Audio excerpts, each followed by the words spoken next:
अस्सलामुअलैकुम दोस्तों, मैं हूं आपका दोस्त मोहम्मद हाशिम। आपका खैर मकदम है हमारी यूट्यूब चैनल राहत हाशिम में। उम्मीद है कि आप सब अच्छे से होंगे। अल्लाह से दुआ है कि आप जहां भी रहें सलामत रहें। तो चलिए आज का लेक्चर शुरू करते हैं।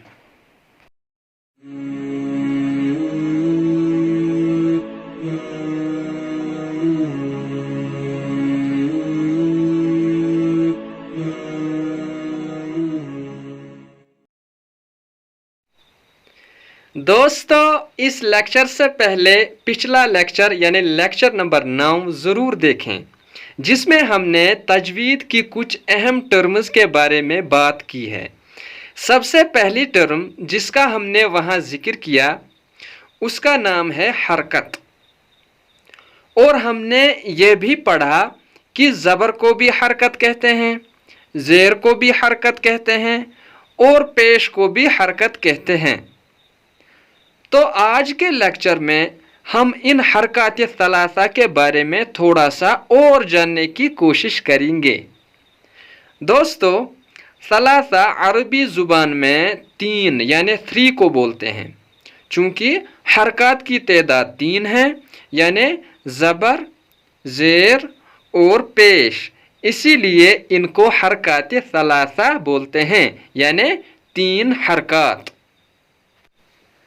दोस्तों, अगर आपके पास नूरानी कायदा होगा तो उसमें तख्ती नंबर 3 में अगर आप देखेंगे, वहाँ लिखा है कि ज़बर, ज़ेर और पेश को हरकत कहते हैं।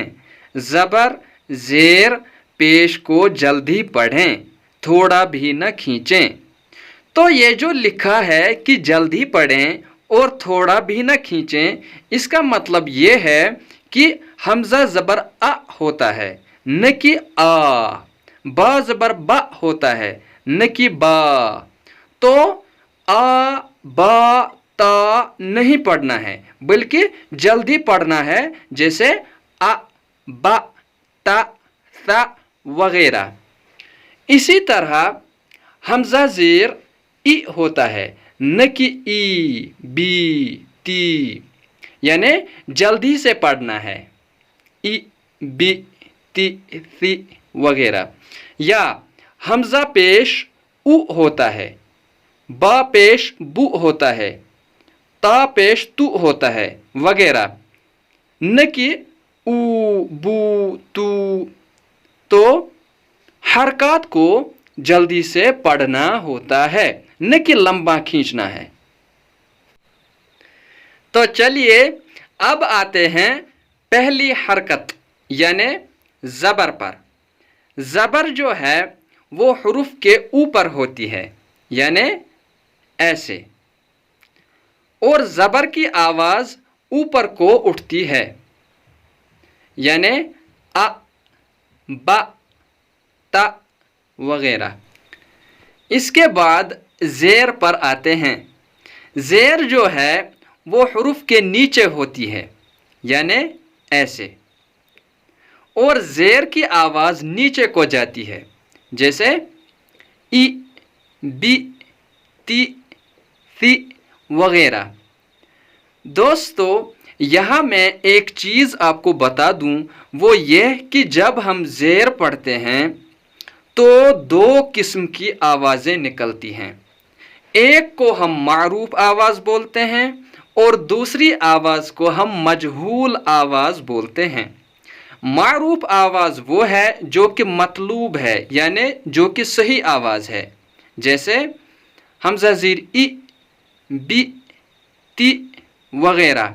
और मजहूल आवाज़ वो है जो कि हमें नहीं निकालनी चाहिए, यानी जिस आवाज़ को हमें अवॉइड करना है और बचना है, जैसे ए, बे, ते वगैरह। तो ई, बी, ती वगैरह मारूफ आवाज़ है जो कि हमें ज़रूरत है, और ए, बे, ते वगैरह मजहूल आवाज़ है जिससे हमें बचना है। इसीलिए यहाँ लिखा है कि ज़ेर को मारूफ पढ़ा जाए और मजहूल आवाज़ से बचा जाए। जैसे सूरतुल फातिहा में हम पढ़ते हैं اہدنا الصراط المستقیم. کچھ لوگ پڑھتے ہیں اہدنس، تو اہدنا الصراط نہیں ہے بلکہ اہدنا الصراط ہے، یعنی معروف پڑھنا ہے زیر کو، نہ کہ مجہول.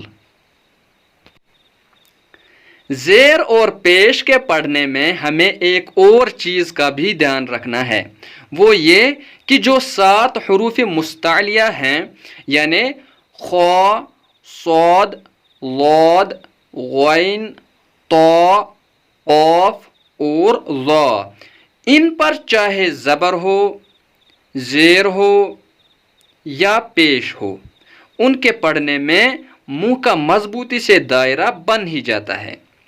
تو جب ان حروف مستعلیہ پر زیر لگتی ہے تو وہ ایسے پڑھے جاتے ہیں: خی، صی، ضی، غی، طی، قی، ضی. ہم جب ان کو پڑھنے کی مشق کرتے ہیں تو ہم observe کرتے ہیں کہ ہاں ان کے پڑھنے میں منہ تھوڑا سا گول دائرہ جیسا ہو جاتا ہے.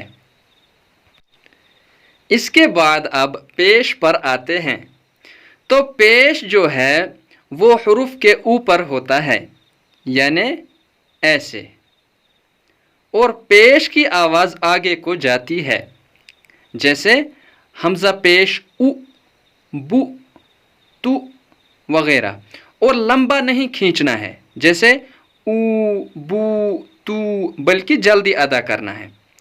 دوستو، جیسے زیر کے پڑھنے میں 2 طرح کی آوازیں نکلتی ہیں، یعنی معروف آواز اور مجہول آواز، اسی طرح یہاں پیش کے پڑھنے میں بھی 2 طرح کی آوازیں نکلتی ہیں، ایک معروف آواز اور ایک مجہول آواز.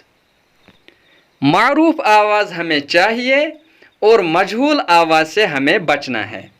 معروف آواز وہ ہے جو ہمیں ضرورت ہے، جیسے با پیش بو، اور مجہول آواز وہ ہے جس سے ہمیں بچنا ہے، جیسے با پیش بو.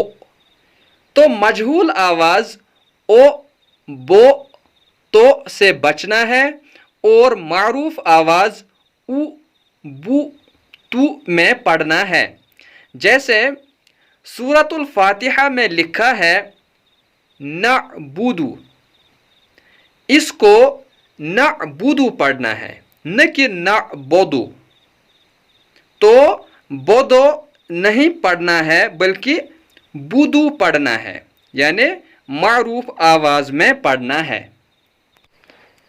دوستو، پیش کے ریلیٹڈ ایک اور چیز ہے، وہ یہ کہ پیش کے پڑھنے میں ہونٹ گول ہو جاتے ہیں، جیسا کہ ہم خود بھی observe کر سکتے ہیں کہ جب ہم او، بو، تو وغیرہ پڑھتے ہیں تو ہمارے ہونٹ بالکل گول سرکل جیسے ہو جاتے ہیں.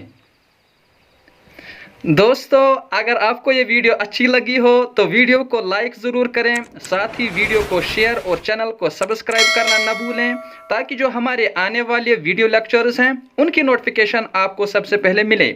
آپ کو یہ ویڈیو کیسا لگا نیچے کومنٹ باکس میں ضرور بتائیں. تو دوستو، آج کا یہ ویڈیو یہیں پہ ختم کرتے ہیں. اپنی دعاؤں میں ہمیں بھی یاد رکھیے گا. اللہ نگہبان.